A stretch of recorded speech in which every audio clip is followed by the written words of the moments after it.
Voici la théorie sur Beyond Netero dans Hunter x Hunter. Si tu n'es pas à jour dans les derniers chapitres, attention, je vais vraiment spoiler. Et si tu t'en fous, bah let's go. Dans les derniers chapitres, on apprend que Beyond Netero a un fils parmi les princes et là, je vais essayer de l'identifier. Je vais exclure les enfants parce que le plan de Beyond Netero s'est fait depuis de longues années. Autour du pot, pour moi, c'est Luzarus, le 7e prince de Kakin.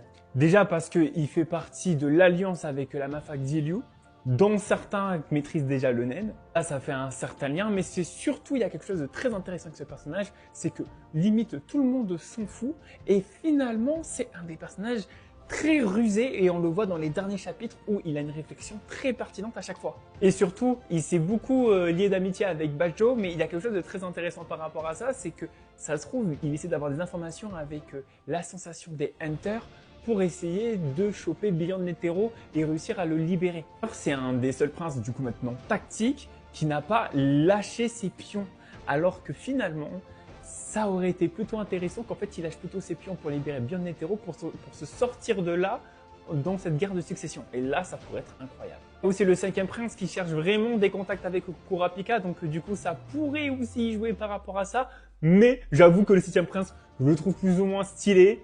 Il a un petit côté un peu détaché comme Netero et Beyond Netero, donc en soi, j'ai envie que ce soit lui parce que j'ai envie que ce soit lui.